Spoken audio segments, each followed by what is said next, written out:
मकर संक्रांति के अवसर पर गंगा स्नान करने के बाद दान देने का विधान है।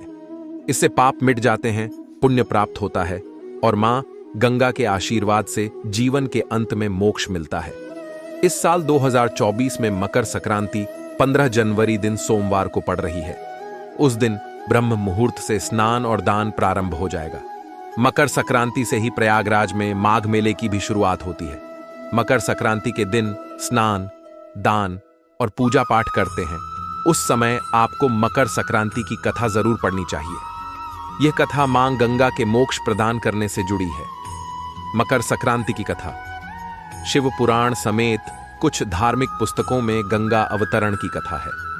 पौराणिक कथा के अनुसार इक्ष्वाकु वंश के राजा सगर अपने धर्म पुण्य कार्यों के लिए प्रसिद्ध थे। एक बार उन्होंने अश्वमेध यज्ञ का आयोजन किया तो देवराज इंद्र ने उस यज्ञ के अश्व को चुराकर कपिल मुनि के आश्रम के पास बांधाए।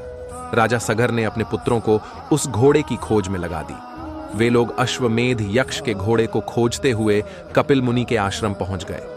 उनको वह घोड़ा वहीं पास में बंधा हुआ दिखाई दिया। राजा सगर के पुत्रों ने कपिल मुनि पर अश्व चोरी करने का आरोप लगाया। इस बात से मुनि क्रोधित हो गए क्योंकि आरोप झूठा था। उन्होंने क्रोध में आकर राजा सगर के 60,000 पुत्रों को अपने श्राप से भस्म कर दिया।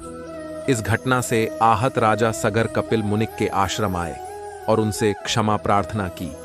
कपिल मुनि ने कहा कि अब तो श्राप वापस नहीं हो सकता, लेकिन इन संतानों के मोक्ष के लिए गंगा को पृथ्वी पर लाना होगा।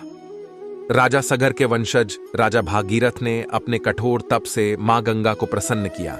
मां गंगा ब्रह्मदेव के कमंडल से निकलकर भगवान शिव की जटाओं से होती हुई पृथ्वी पर अवतरित हुई। राजा सगर मां गंगा को कपिल मुनि के आश्रम लेकर आए, जहां उनके स्पर्श मात्र से ही राजा सगर के 60,000 पुत्रों को मोक्ष मिल गया। उनके पाप नष्ट हो गए। कहा जाता है कि जिस दिन मां गंगा ने राजा सगर के 60,000 पुत्रों को मोक्ष प्रदान किया, उस दिन मकर संक्रांति थी। इस वजह से हर साल मकर संक्रांति पर गंगा स्नान करते हैं।